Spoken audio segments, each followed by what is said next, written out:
Thank you very much. How do I follow that? I've treated a patient too, they got better and everything. So,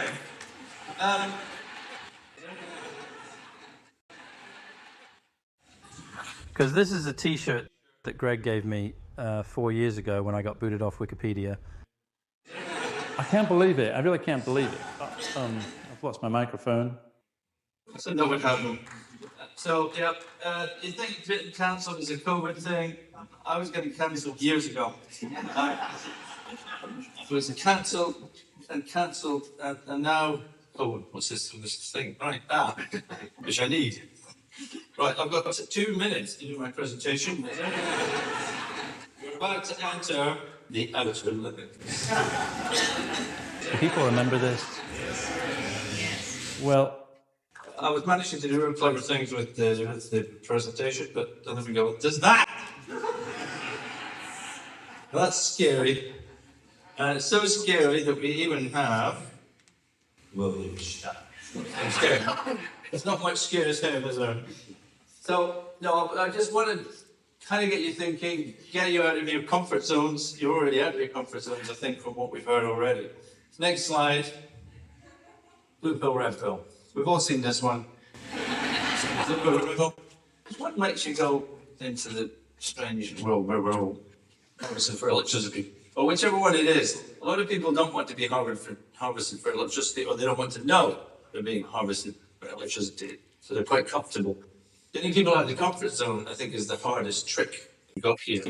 Because, people like to feel they're being protected. They like to feel that what's happening is all big grown-up people looking after them. Once you become a big grown-up person, you realise we're not really grown-up at all. And you shouldn't allow me to look after you. So, let's start by saying Western medicine is miraculous. This is a diagram from sometime in the mid-18th century. This is how to amputate old style. What I have to say is, if you amputated like that, there would be a lot of blood around. So this must be a dead person amputated. But no, can you imagine? Next slide. It said during the 19th century, hospitals were known as the gateway to death, and medical students crowded into large halls to watch the patients suffer. I mean, what is going on here? We had somebody. I don't quite know what the guy is doing with his arm, because it looks like it's come under this. I have no idea what he's doing. What's the guy doing at the back? Is he vaping?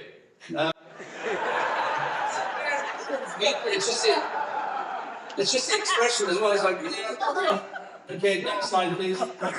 This is called Robert Liston, fastest knife in the West. Before anaesthetics became available, amputations happened when patients were awake and could feel the pain of the surgery.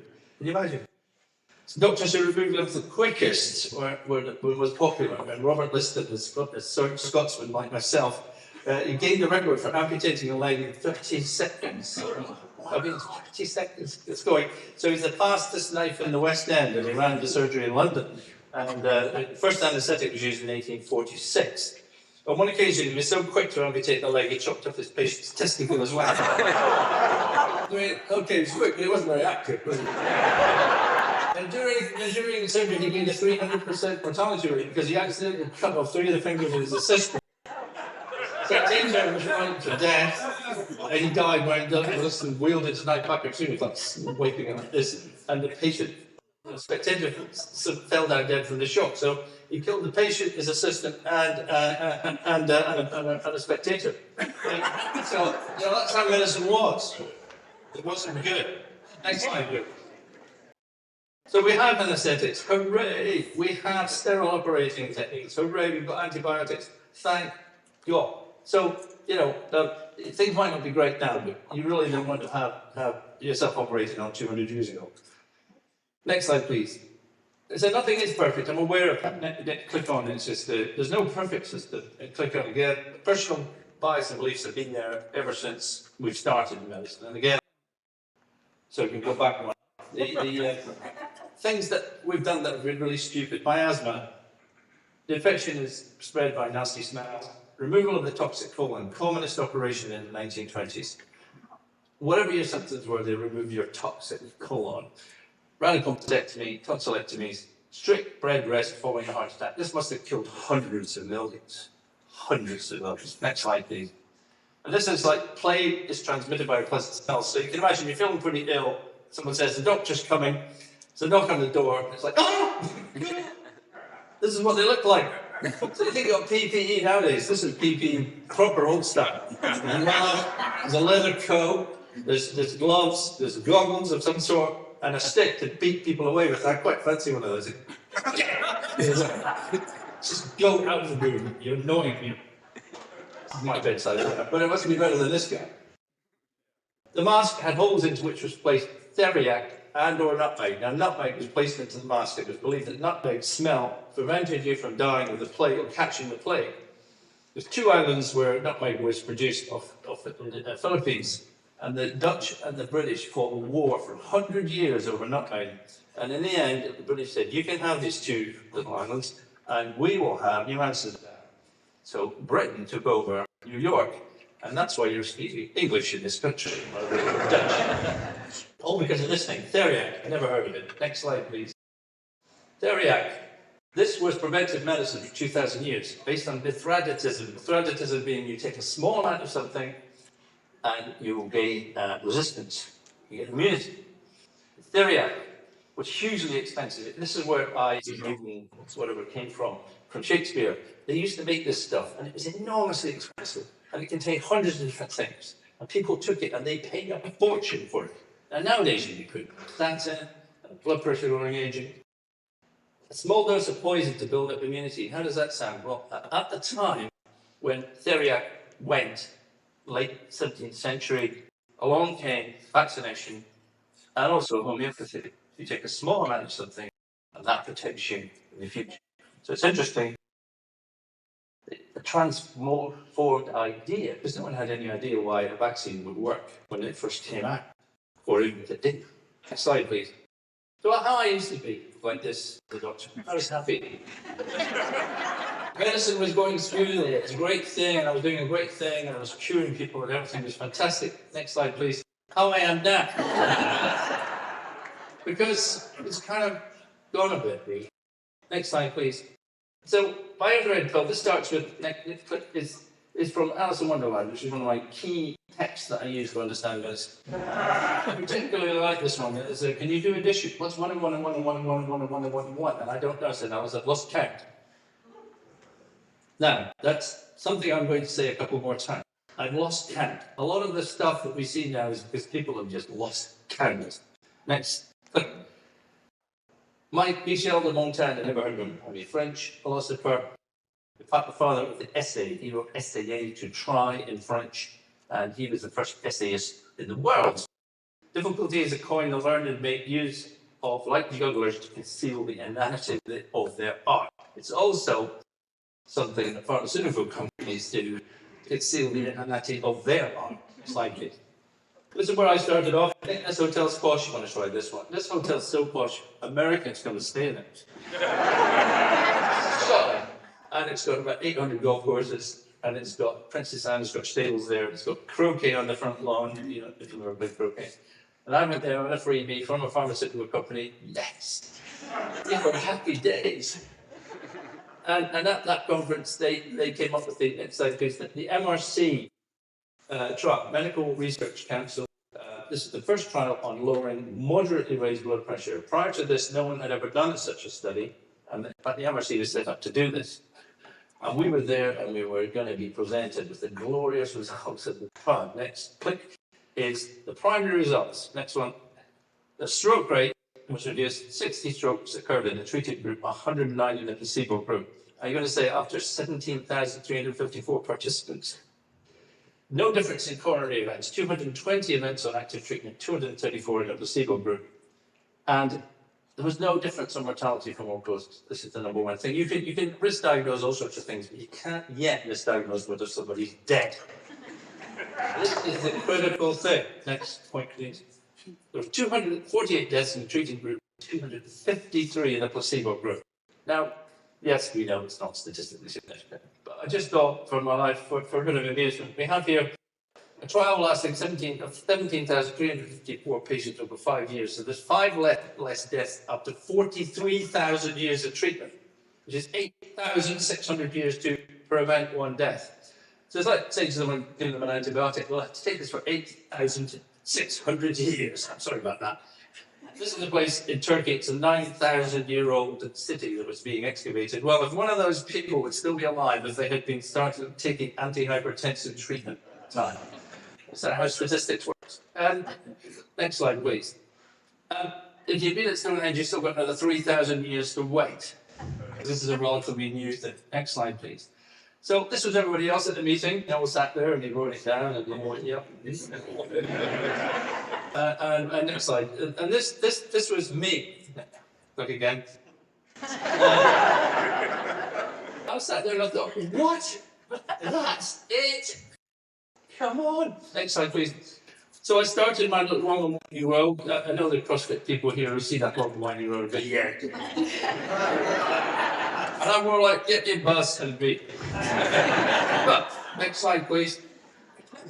But once you've kind of woken up and taken the red pill, you come across stuff like this. This is much newer, by the way, but I find it quite neat. Click on that. Yeah. The United States long-standing vaccine safety program closely and constantly monitors the safety of vaccines. Fantastic.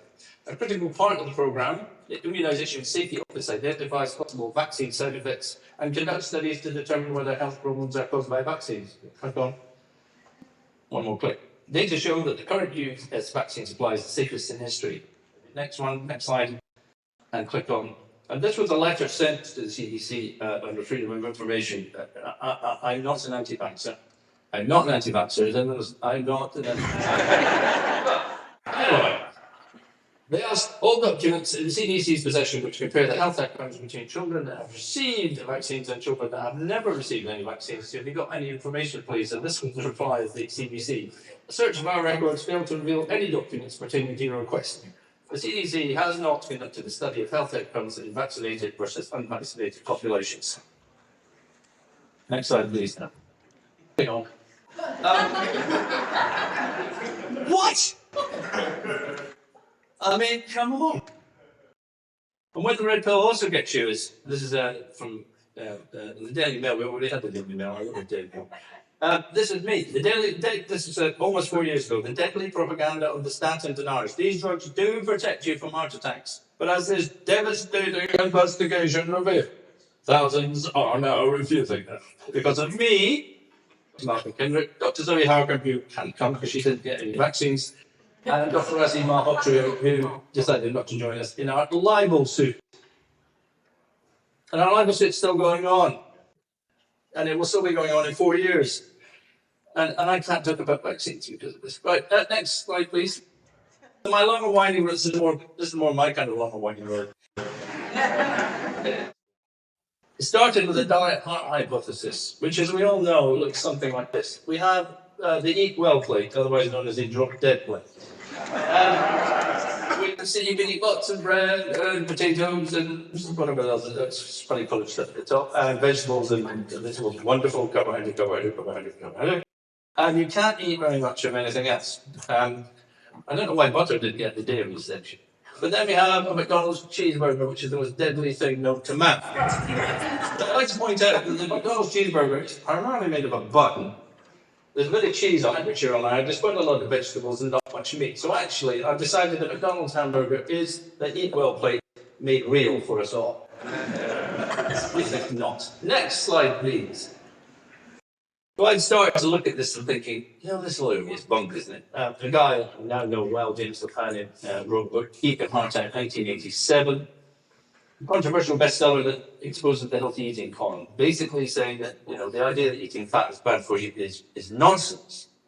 So next slide, please. So this is what I now started to look at. I need to click on. My God, deaths from heart disease across Europe. This figures all come from Europe. And as you can see, stop. The new one is coming. As you can see, if you're going to die of heart disease, live in Russia, Uzbekistan, Ukraine, etc., ex-Soviet Union countries.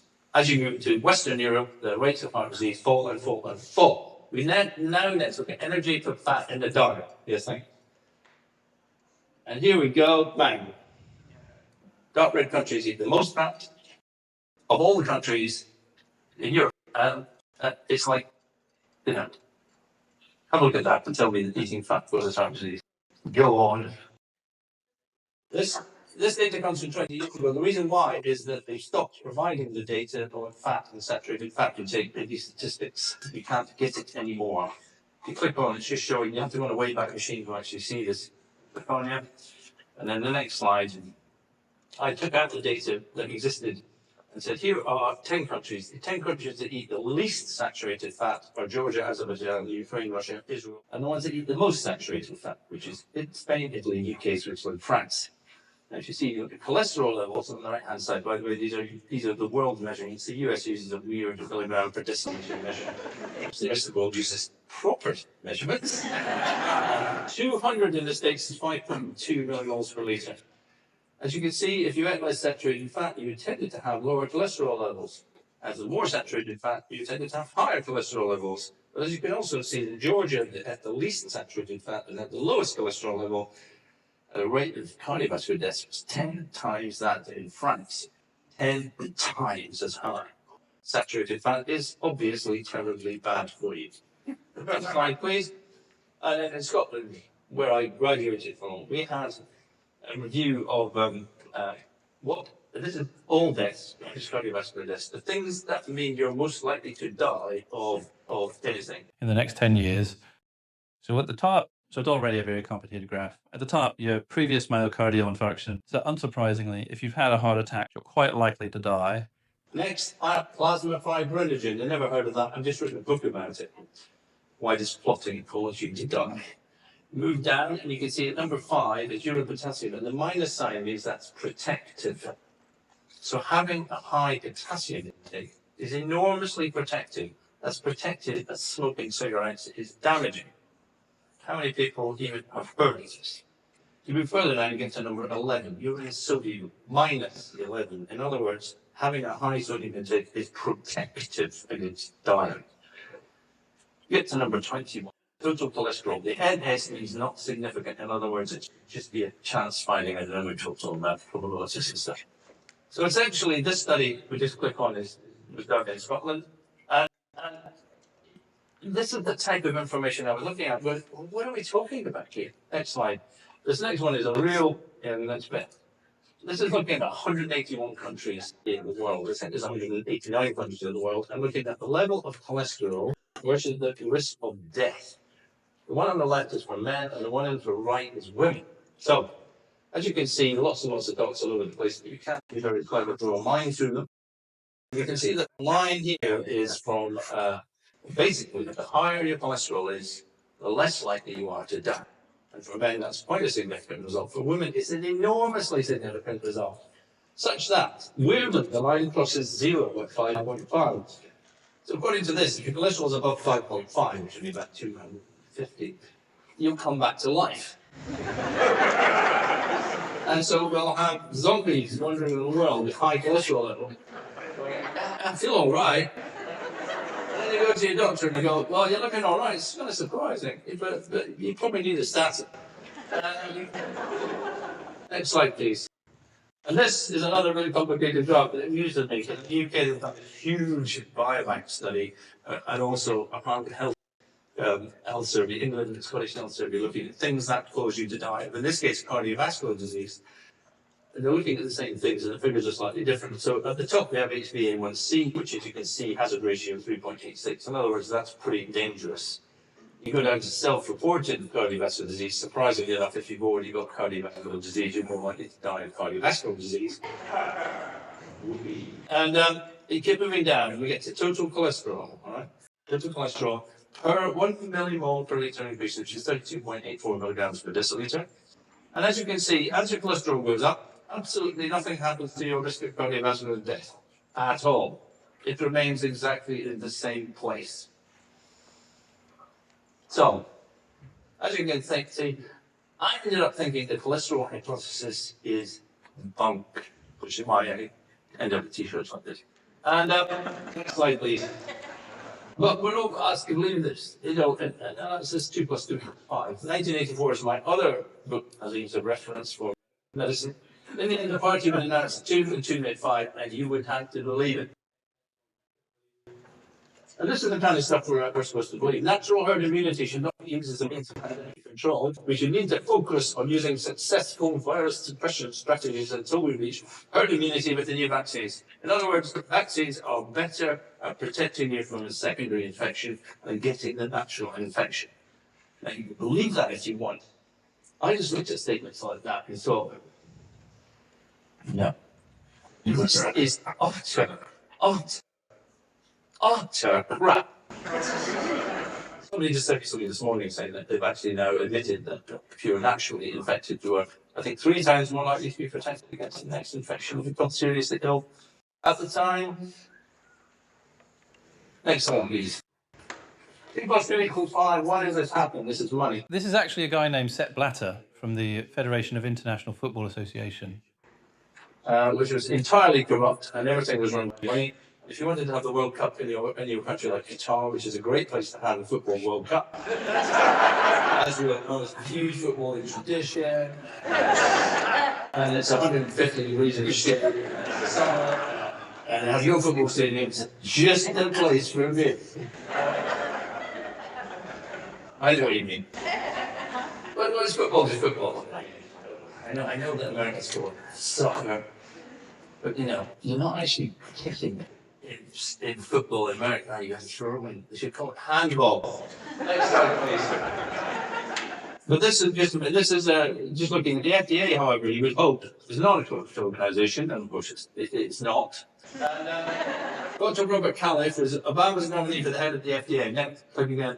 Senator Lamar Alexander of Tennessee, he said, we made an exhaustive vetting process to make sure he has no conflicts of interest. Next clip. My staff tell me they haven't found anything that falls into doubt your ability to lead the FDA.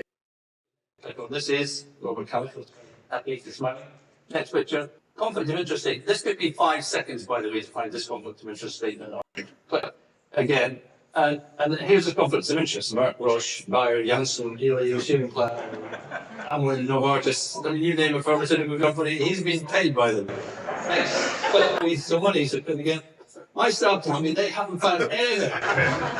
Okay, next slide. Next slide. And the next one. This slide, I'm taking on the role of a small child, and there's a woman taking on the role of Senator Lamar. My staff tell me they haven't found anything that your ability to lead the FDA fairly and impartially, he said he. Yeah, right. Next slide, please. Again. And this is where we're at. This is Marcia Angel, who edited the New England Journal of Medicine for 20 years. She's written rather critical books. It's simply no longer possible to believe that much in clinical research that is published, or to rely on the judgment of trusted physicians or authoritative medical guidelines. In other words, we can't trust anything anybody is telling us anymore. Just think about the implications of what that means. Next slide, please. And somebody's already talked about Richard Smith, who was the editor of the EMJ for about 15 years. Click on. The poor quality of medical research is widely acknowledged, yet disturbingly, the leaders of the medical profession are only minimally concerned with no apparent efforts to find a solution. Next slide. The next one is Richard Horton. The case against science is straightforward, and much of the scientific literature perhaps halfway simply untrue. Science has taken a turn towards the darkness. These are the editors of the biggest medical journals in the world. And here is Richard Horton. I don't know why he's holding a shoe. Perhaps we could give him the boot. Anyway, that's it. I just made that up. I'm here all week. We've already heard about Johnny and Alice. This is the most downloaded paper, so we don't need to go in and just click through. So basically, for many current scientific fields, claim research findings are often simply accurate measures of the prevalence of bias. It's more likely for a research claim to be false than true. And that's why most published research findings are less likely to be correct. So I use it. Next one, next slide. So I'll give you a concrete example. Thank you. That's concrete. Here's an example. All right, we're going to talk about the very exciting stocks of it. Pro-protein aggregate sublytics in type 9 inhibitors, of course. There will be a test. We'll be asked what that means. Basically, they lower LDL cholesterol by far more than statins, and they're injectable. And a statin in the UK costs about £40 a year. If you click the next slide, the PCSK9 inhibitor is about 8,000 a year, which is 200 times as expensive. And therefore, next, click on again, yeah. If the UK, if everyone taking a statin and took these things, it would cost $80 billion a year, which is half of what it costs for the entire National Health Service. In the UK, the US, it costs about 800 billion a year. Next slide. And so, by the way, just shows that somebody with a stethoscope around their neck to say that's a doctor. I haven't got a stethoscope around my neck. But that's the uniform. So they did a trial. I mean, they actually did a trial on it. Efalucumab, Repatha, the brand of the drug, Efalucumab, MAB at the end means monoclonal antibody, means, boy, you have no idea how expensive this is. Any drug ending in MAB, landmark outcomes show that Repatha decreases LDL-C to unprecedentedly low levels and reduces the risk of cardiovascular events with no new safety issues. Fantastic. Click on. So, this is where we're coming to the one thing. As reported in Medscape, the study, which included more than 27,000 participants with CVD, had already received statins, showed that patients who received injections of Repatha had a 15% reduced risk for composite. What does that mean? You don't know, do you? Of MI, stroke, CV death, coronary revascularization, and unstable angina. One and one and one and one and one and one and one and one and one. How many ones does that? No idea. What does that mean? And you have another thing, you have a key secondary endpoint. What's a key secondary endpoint? MI, stroke, and CV death. Next, look. The study showed not 5%, ladies and gentlemen, not 10%. A 20% reduction in risk for the evolocumab group. P 0.000000000. How many zeros is that? 1. Who cares? Next slide. Can you do the addition on this? This is where the trick is. It's all done in plain view. All these statistics are just junk. Just made up stuff. It's like saying the combined endpoint of having a heart attack or a broken fingernail. Well, we found that it was reduced by 50%. With reduction in cardiovascular death, the broken fingernail levels were really high. When we added them together, we find we had a combined endpoint. It really made sense. Next slide, please. So this is what actually happened. This drug was licensed purely on its effect of lowering LDL bad cholesterol by 60%. It was assumed this would reduce cardiovascular death. So no studies done before this drug was approved. Next slide. And then was the Fourier study. Let's click on again. And for a key secondary endpoint, MI stroke CV death, this short study showed a 20% reduced risk reduction for the group. Click on. Myocardial infarction and stroke. Remember, this is important. If you don't know why it's important, you're going to find out. Next, click. Repatha, overall mortality. This is the one that really matters. There was 426 deaths in the placebo group. Click on. How many deaths do you think there were in the Repatha group? 444. Yes, ladies and gentlemen, this is an elephant in the room. And it's standing right there and it's going, those elephants there. It's not an elephant, is it? They can't go. But it's not an elephant, you see, because it's a non-significant element. It's not statistically significant, this element, so it's not actually there. And although there were more deaths, there weren't really more deaths. There was actually no more deaths. And then we ignored that figure because we had a 20% reduction in something else. And so things. Anyway, this is a slide where very few people quality.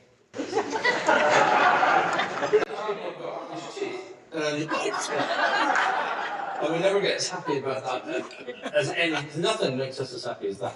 This is as happy as I get. I look nothing like that. Anyway, what happened was some people, when they started up this thing called restoring mortality data, and they look at trials and they say, let's have another look at it. So restoring mortality data, the Fourier trial in patients with cardiovascular disease. Next. So they re-looked at all the data. After re-adjudication, deaths of cardiac origin were numerically higher in the evolocumab group. This is cardiovascular origin. This is a drug that's supposed to stop you getting cardiovascular disease, suggesting possible cardiac harm. Because at the time, the trial was terminated early. It was a bad thing. There was a non-significantly higher risk of cardiovascular mortality was observed with evolocumab, and this was numerically greater on our re-adjudication. In other words, the original trial did not pick up a lot of stuff. So they felt complete restoration before your trial data, and it is required, because they've done what they can, but they don't have all the data. In the meantime, so clinicians should be skeptical. No, they should just stop prescribing it. I did say when these drugs came out, they reduce cardiovascular disease, that I'm going to change my mind about the LDL recycling. I haven't changed my mind. In the meantime, clinicians should be skeptical about prescribing it for patients with established cardiovascular disease. There were 113 deaths from cardiovascular disease in the past. I mean, 88 the placebo group. Don't worry, that's all. You might think that's an elephant. Not, it's a not statistically significant elephant. Elephant. There's something else. Just ignore it. Next slide, please. So there is a group called Restoring Invisible and Abandoned Trials Group. The Restoring Invisible and Abandoned Trials Initiative looks at trials that weren't completely published, or they were just abandoned, or they didn't publish them at all. Or they just said, we don't like the results of this and no one's going to see it. And that's happened a lot of times. This is really an important thing that people are doing. That's why I applaud them for it. The next slide is a boring bit. This is the last, we're on the last stretch. Don't worry, I know I've lost. It took me about 2.5 hours. I've only got another 52 slides to go through. I can go on and on. This next slide, please. Listen, the Fourier reanalysis. This is where it gets absolutely critical. We were surprised to learn from our re-adjudication of Fourier that the cause of death was undetermined for more than a third of all deaths.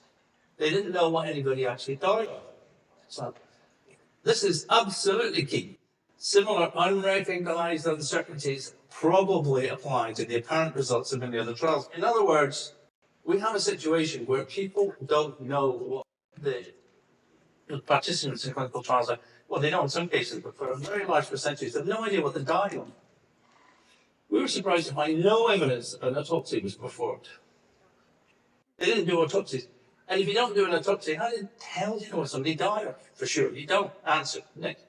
So the Fourier reanalysis, we found that 91 deaths, all right, were classified by the local investigator as determined. But they didn't stop and say, well, we don't know what they died of. What they found was that the Fourier Clinical Death Committee, that anyone who suddenly died was put down as a sudden cardiac death, without any clinical evidence to support this change. They just said, well, probably cardiac. Now, if you could start making shit up, which is what this is called technically, you're just making shit up. And then you're publishing, and then the FDA had this data. And, you know, it's misleading to categorize death of unknown causes of sudden cardiac because the latter term implies a relationship to acute myocardial infarction. In other words, you can't just make shit up. Because a Cochrane review looked at thousands of sudden deaths and found that only 41% of them are actually due to myocardial infarction. So they made shit up. And they ignore other people's stuff. And then this thing has been launched as an effective way of preventing cardiovascular disease. Critically important error in the New England Journal of Medicine reporting Fourier is the adjudication of all sudden deaths as sudden cardiac death without supporting evidence. So they just made shit up. Next slide. And somebody else looked at PCSK inhibitors, all of the new ones, and ezetimibe, and said, do they actually work? They both lower LDL, so they should be causing great benefit. Next, click on. Ezetimibe or PCSK inhibitors may reduce non-fatal MI and stroke, but remember, all the trials made shit up. So we don't know if they do or not. But this is only the very highest cardiovascular risk. But nothing, you can see nothing in those of moderate and low cardiovascular risk. This is almost everybody that you'll be taking those drugs. Next click.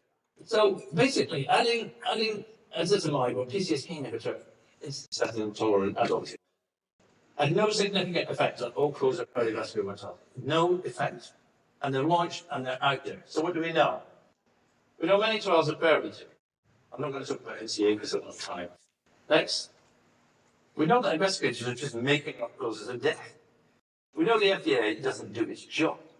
And we know that PCSK9 inhibitors make billions and will make many more. And I've just looked at the next slide. This is what we call a double face palm, which is worse than a single face palm. It's very bad for the sucker as well. The United States don't say that anymore. The current US market value for PCSK9 inhibitors is $3 billion a year. This is expected to go up to $13 billion a year in the next 10 years. It's a projected growth rate of 15.8% for a drug that kills people. Fantastic. We live in wondrous times, do we not? Still, WebMD and others are going, what do you need to know about them? Well, I say, what you need to know about them is whatever you do, don't take them. But there's no saying PCSK inhibitors slash LDL levels by an average of 40%. Well, they do all that, they increase the risk of cardiovascular disease, and we still say that cholesterol and LDL causes heart disease. Come on. This protects your heart. Even though they died, they said, reduce the risk of heart attack by 27%. Well, what is 1 in 1 in 1 in 1? And who knows? How did they get that figure? Where did that one come from? Next slide, please. So you can understand how I am now. I don't smile much. I don't do art much. It's simply not possible to believe much in clinical research that is published or to rely on the judgment of trusted physicians or authoritative medical guidelines. You don't say. Final slide. Medical research is utterly and completely and irredeemable. Is it irredeemable? We're here. We've been invited to start hope, start something. It looks, everybody else said we can't do this, we can't do this, it's impossible. I say, well, at least we can have God. In the Middle Ages, they built cathedrals, and they took 300 years to build. And the people who were, putting the first bricks on didn't give up. They just survived making cathedrals. So I think we have to look at it in terms of, it ain't going to change tomorrow, unless you're getting a machine gun.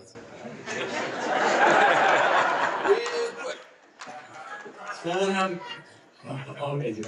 thinking Ukrainian some side.